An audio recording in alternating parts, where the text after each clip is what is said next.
In 1932, Glacier National Park and Waterton Lakes National Park united and became the world's first international peace park. Straddling the international border between Montana and Alberta, Waterton Glacier International Peace Park symbolizes goodwill and cooperation between the United States and Canada.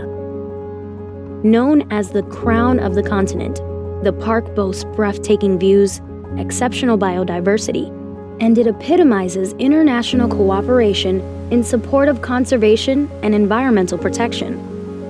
Waterton Glacier International Peace Park is nestled along the northern Rocky Mountains, and its stunning scenery features white-capped mountains, glacier lakes, rivers, and unique landforms. Many threatened and endangered species, including grizzly bears, gray wolves, and bald eagles, call these ancient forests, alpine tundras, and prairies home. This culturally significant area is home to Indigenous peoples on both sides of the border.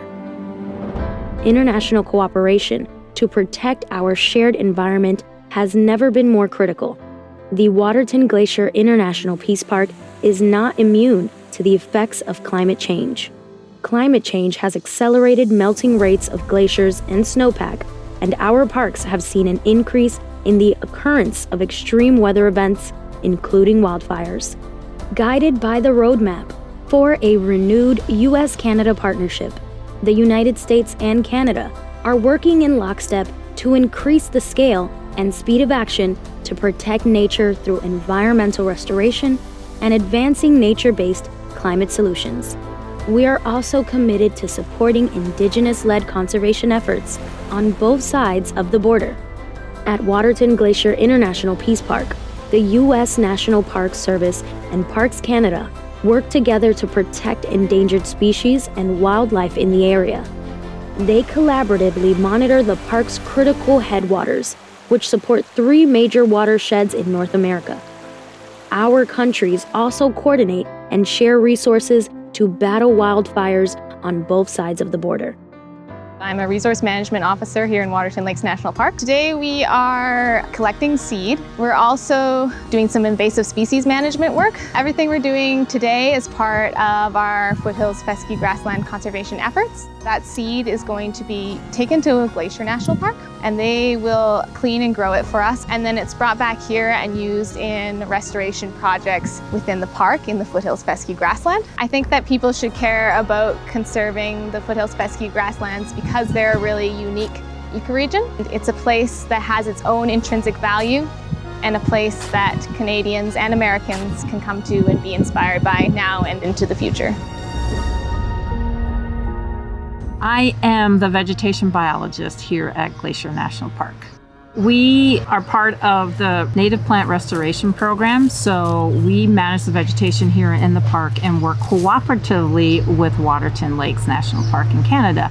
And what we do is we collect native plant material and we grow native plants here in the native plant nursery, and then we plant them out into areas that have been disturbed. And the whole idea for that is to put in native plants so they outcompete our non-native invasive plant species. Our restoration techniques are being successful. Unfortunately, plants and animals don't know a border. They don't acknowledge that. So a lot of the issues are the same. The International Peace Park designation allows us to be able to share resources and information much more easily than if we were 2 separate entities. I am a wildlife biologist at Glacier National Park. I think we've already seen positive effects for, the collaboration on research. Black swifts are endangered in Canada, and we don't know the status here in Montana, so we've been doing a lot of research and, fine-tuning our inventory techniques. Our lead biologist who helps with that here went up to Waterton and trained their biologists. And it was just amazing. The first time they went out, they found a black swift colony. Everyone should care about conservation efforts. I mean, as humans, we are part of the ecosystem. So any action that we have has some impact on an ecosystem. And so we have to care. The world faces a profound climate crisis and we have a narrow moment to act to protect our planet and provide a better future for all of us. The United States and Canada have been friends, partners, and allies for more than 150 years. Our cooperation at the Waterton Glacier International Peace Park is just one example of what our countries can achieve when we work together on some of the world's most pressing challenges.